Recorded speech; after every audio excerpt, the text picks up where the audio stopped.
আসলে বৈশাসিক যে অত্যাচার করে তাকে হত্যা করেছে, আমি তার রুহের মাগফিরাত কামনা করছি এবং তার শত শত পরিবারের প্রতি সমবেদনা জানাচ্ছি।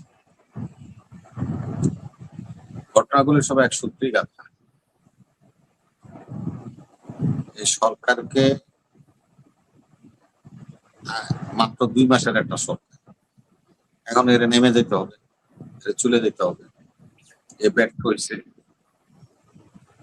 ইত্যাদি স্লোগান শুরু হয়েছে। যার নাকি মধুচন্দ্রিমায় শেষ হইল না, তার হলো বোতালে। এগুলো আমাদের মন্ত্রীদের বুয়া বুয়া করতেছে, আবার নাসিরউদ্দিন পাটোয়ারি দেখলাম ডিম মারতেছে। এই কালচারটা কখন শুরু হয়েছে? আমাদেরকে তো বিবেচনায় আনতে হবে যে কালচারটা কখন শুরু হলো, কারা শুরু করলো, কেন শুরু করলো। নাসিরউদ্দিন পাটোয়ারিকে তো আপনারা ডিম মেরেছেন, সে যেটা বলেছে, সে থানায় গিয়ে দিতে গেছে, থানায় মামলাও নেয়। নাসিরউদ্দিন পাটোয়ারির সাথে যে ঘটনা ঘটেছে সেটা তো নিন্দা জানাইলাম আমি। আমার দলের নামে কইতেছে কোপ না সে, আমি এইটাতে বোধার করি না। তো আমি বলছি যে ঘটনাটাকে আমি সহজভাবে নিই না। এই ঘটনাটা একটা সহজ ঘটনা নয়। সে একজন জাতীয় পর্যায়ের নেতা, তাকে যদি মব করে, তাকে যদি ডিম ছড়ে, তাকে যদি হামলা করে, তাহলে তো আমরা কেউ রাজনীতি করতে পারবো না ভাই। কিন্তু মূল জায়গায় যাচ্ছেন না আপনি, বিএনপি আর আওয়ামী লীগ হয়ে আছে। এই যে নীল, আপনার এই যে সবুজ কি জানি কয় টি শার্ট পরা ছেলে যেন পিস্তল বাইর করছে 9mm, এটা তো ভিডিও ফুটেজ সারা বাংলাদেশে ঘুরতেছে।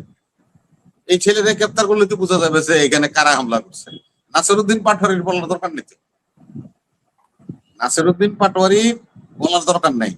কেন তো আজকাল তো ইচ্ছা করলে আপনি অনেক কিছু ছাপাই দিতে পারবেন না। আজকাল যে ওপেন আপনার আপনার এই যে ব্যবস্থা আমাদের সারা পৃথিবীতেই মনে করেন যে সাথে সাথে যেখানে যাই ঘটুক না কেন এগুলো গোপন করা যায় না। যে ছেলেটা 9mm পিস্তল বাইর করলো, তাকে আবার আরেকজন ধরলো, এই যে মকটা হইলো, এদেরকে গ্রেপ্তার করলেই তো মনে করেন টোটাল ঘটনাটা পিকচারটা সামনে চলে আসবে। আমরা মনে করি সরকার এবং স্বরাষ্ট্রমন্ত্রী এবং আমি বিশেষভাবে পুলিশ বাহিনীদেরকে আমি উল্লেখ করব। আপনারা এই ভিডিও দেখেছেন, মিরপুরে যারা মব করেছে, মন্ত্রীকে ভুয়া ভুয়া বলেছে, তাদেরও সিনারিও আপনাদের সামনে আছে। এখনো এই দানবদেরকে ঠেকান, তা না হলে যে কথা বিরোধী দলের নেতা শফিকুর রহমান সাহেব সংসদে বলছেন যে কখন যেন আমার পাঞ্জাবি গেঞ্জি লুঙ্গি খুলে ফেলায় সেটা আমি জানি না, এমন অবস্থা হয়ে দাঁড়াইছে। তাহলে সে উনি যদি একটা বিরোধী দলের নেতা উপলব্ধি যদি এটা হয়, তাহলে দেশে যে নৈরাজ্য হচ্ছে, নৈরাজ্য করা হচ্ছে, এগুলি কিন্তু একটা ভালো জিনিস সাইন ব্যবহার করে। আর সরকার পরিচালনায় অভিজ্ঞতা আমাদের অনেকে আছে, আমরা দেখছি। আমি তো 4বার 5বার সরকারি দলের কর্মী হিসেবে কাজ করার অভিজ্ঞতা আমার আছে। এটা মিড টার্ম একটা সময় হয়, সেটা হলো 1 বছর 1.5 বছর গেলে আমরা কর্মীরা আন্দোলন সংগ্রামে ডাকে আস্তে আস্তে আস্তে আস্তে আমরা সংগঠিত হই। একটা আন্দোলন সংগ্রাম করতে হলে আমরা কর্মীদের তো প্রয়োজন, আমাদের এনার্জিরও তো প্রয়োজন। ইচ্ছা করলেই তো আমাকে জুয়েল মাথায় দিয়ে দিলেন কাঁধে হাল চাষ করে ফেলবেন এরকম তো না। এগুলো পরিপক্ক রাজনীতিবিদরা যারা বা রাজনৈতিক দল যারা, তারা এগুলো চিন্তা ভাবনা, সরকারকেও সময় দেয়, আবার তাদের কর্মীদেরকেও একটু রেস্ট দেয়, তাদেরকেও একটু সুযোগ দেয় রিল্যাক্স মুডে থাকার জন্য। আস্তে আস্তে আস্তে আস্তে রাজপথে আসে, তারপর আন্দোলন তুঙ্গে উঠে, তারপরে স্যাটিসফাইড হয় যে একটা কিছু। এরা কারা আমি আমরা জানি না, আমার একটা ধারণা। অনেক ধরনের কথা তো বলি আমরা, বলার জন্য বলি। বাংলাদেশের সার্ভিস রুলে জানতে হবে, আমাদের বাংলাদেশের সার্ভিস রুলটা হলো একটা হলো ডেভেলপমেন্ট, খাত তার মানে প্রকল্প, এই নিয়োগকৃত কর্মকর্তা কর্মচারী এদের একটা চাকরি।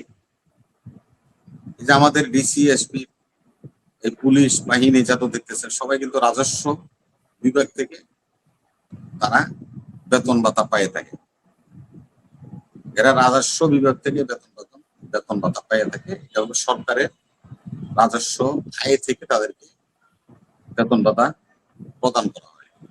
আর যেখানে প্রকল্প হয় সে প্রকল্পটা শেষ হয়ে গেলে, পদ্মা সেতু শেষ, পদ্মা সেতুতে যে সমস্ত কর্মচারীদের যাদেরকে লিওনে নিয়ে আসছিল কাজ করার জন্য, তারা তো ডিপার্টমেন্টে ফেরত যাবে। আর যারা সরাসরি নিয়োগ পাইছিল কাজ শেষ, তারা বাড়ি চলে যাবে।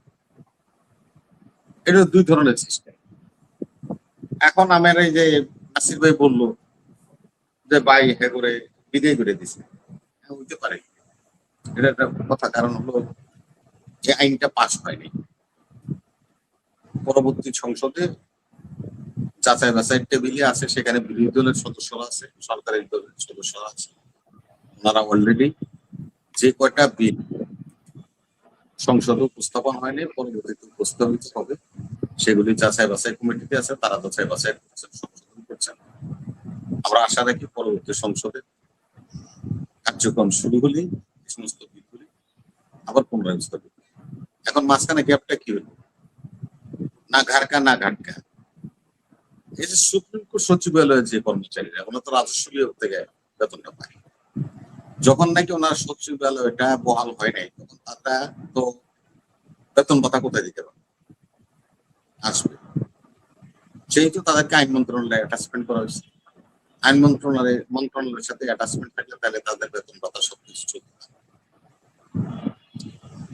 এখন এটাও একটা আন্দোলন, এটা একটা সংগ্রাম চলবে। আবার আশরাফ ভাইরে দেখলাম যে উনি বিজ্ঞ একজন লয়ার, ওদিন দেখলাম কি জানি সাংবাদিকের সামনে বলতেছে, দেখলাম হাইকোর্টে ইউনূস সাহেব করে কি জানি একটা মামলা করে দিচ্ছে।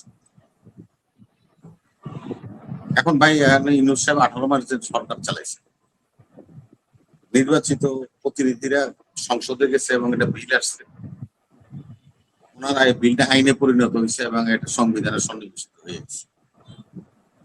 এখন আপনি মামলা করছেন, কেন করছেন এটা আপনি ভালো জানেন, আপনি বিজ্ঞ লয়ার। এই ধরনের ছোটখাটো ঘটনা তো দেশে হর আমাশাই ঘটছে। যারা বুঝছেন তারাও করছেন, যারা বুঝছেন না তারাও করছেন। আমরা সব পক্ষ সমান হয়ে, ওই যে সালাম সরকারের একটা গান আছে, আশরাফ ভাই কথা, সালাম সরকারের একটা গান আছে, ওই যে তাল হারায় বেতালা, বুঝছেন কি, তাল হারা বেতালা।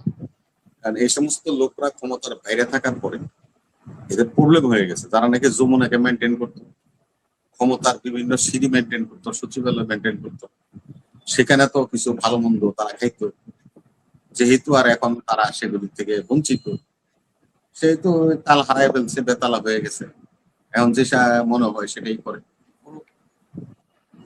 আন্দোলন সংগ্রাম হবে, দল এটা ফেস করবে, যদি দল ভুল করে তার খেসারত দিবে। আমরা বলি না যে একেবারে তুলসী দোয়া, ভুলভ্রান্তি দিয়েই মানুষ হইতেই পারে। আজকে আপনারা যে কথাটা বলছেন শুনলাম, শুনেন ইলিয়াস আলী যখন গুম হয়ে গেছিল, তখন ইলিয়াস আলীর ওয়াইফ, এখন যে এমপি লুনা, তার সন্তানরা তখন ছোট ছোট ছিল, তারা আবেদন করেছিল প্রধানমন্ত্রীর সাথে দেখা করার জন্য। তৎকালীন 1 মাস ঘুরে তাকে সাক্ষাতের সময় দেওয়া হয়েছিল। তার এই সন্তানগুলি নিয়ে স্বামী হারায় মহিলা শেখ হাসিনার গণভবনে গেছে। তাকে কি বললো, চিন্তা করো না, আমি সবকিছু দেখবো, তোমার স্বামীকে খুঁজে বের করার চেষ্টা আমি করতেছি, অচিরই তোমার স্বামী ফিরে আসবে, ওকে সান্ত্বনা দিয়ে তারা বাড়ি। এই যে 24শে আন্দোলনে আমরা যে চাই একটা নতুন বাংলাদেশ, সেটার একটা নমুনা আমরা দেখতে পাই। সেটা হলো যে এখন কর্তা ব্যক্তির, শীর্ষ ব্যক্তি রাষ্ট্রে কোনো ঘটনা ঘটলে তাকে ওই বাড়িতে যায় অবস্থা। এটা কিন্তু 24শে তারা রক্ত দিয়েছে, সংগ্রাম করেছে। নতুন একটা বাংলাদেশ আমরা যে করতে চাই, নতুন একটা কালচার যে আমরা করতে চাই, সেটা শুক্রবার হয়েছে। প্রধানমন্ত্রী, স্বরাষ্ট্রমন্ত্রী সরাসরি যিনি ভিকটিম তার বাড়িতে গেছে, তাদেরকে সান্ত্বনা দিছে, তাদের সাথে কথা বলেছে। এই কালচারটা আমাদেরকে ডেভেলপ করতে হবে, গণতন্ত্রকে যদি আরো আমরা সুদৃঢ় করতে চাই। ধন্যবাদ।